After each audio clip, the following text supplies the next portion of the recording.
arm? A lot of kidney problems, cancer, and my shoulder. A lot of health problems. There's like 43 different things wrong. So it's a good time for a miracle. Let me ask you something, because I can look at the disposition of your spirit, right? The countenance of a person tells me everything. I think even the littlest prophetic person can see that you've been through it and you have wore the weight of it. And I can even hear your voice at times saying, I'm just ready to go. Is that right? Have you spoke words like that before to the Lord? Either heal me or take.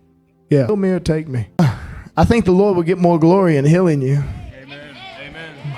Things have to switch and change, and you got to get better speakers around you. Because I think you may have been helping people that may have been dragging you down. Is that right? I don't even go anywhere but Doc. He's my only friend. Oh, you had a life before you were hurt. You had a younger life, right? Nobody gets like this overnight.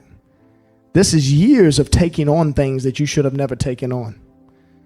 It's also a way that a person thinks about themselves, and then the body starts to attack itself. What kind of cancer do you have? Ovarian cancer, stage 3B. Now, I can get in your business a little more. You want me to get in your business a little more? If your womb's being attacked, and there's something deeper back there, maybe in the secrets of life, it probably happened to you. Is that right? Maybe. Did you have a hard young life? I had a good childhood. It just, once my parents passed, my health started deteriorating. Were they your everything? When did they pass? 10 months apart, about 12 years ago. Okay. Did you feel responsible at all? You did? What did you feel responsible for? Like I didn't do it. So you're carrying that burden. You got to release yourself from that. You did what you could with what you knew. See, the past will tear our body up. Are you willing to let that go? Can you pray with me? And you say, Jesus, let the pain. I love the pain. I'm not doing what I think I should. I'm not doing what I think I should. For my parents. For my parents. To stop their death. To stop their death. I ask you to remove this from me. I ask you to remove this from me. And I release myself. And I release myself. From this burden. From this burden. So my body can be healed. Can be healed. Say, I command. I command. The spirit of death. The spirit of death. To leave my body now. To leave my body now. And never return. And never return. I take back all the words. I take back all the words. Of wanting to leave. Of wanting to leave. Early.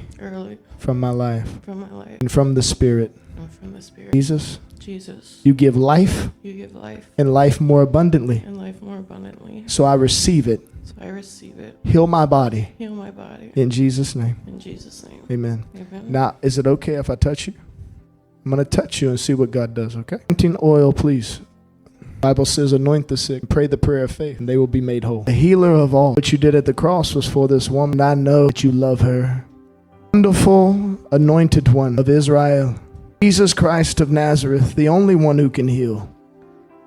I call upon you now by your spirit. And I ask you to release this woman from her infirmities. That's right. Release this woman from the burdens of her yesterdays, from the anger towards herself, from the rejection she even brought to herself, from the word curses that were spoken over herself. I command this spirit of death and infirmity to come up and to come off. Here it comes.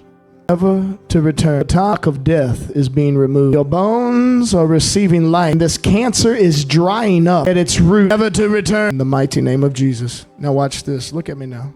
Raise your arm. Raise it. Just raise it. All the way. Raise it. Don't be scared. Come on now. Come on now. Faith. In the mighty name of Jesus. Hold on. Hold on.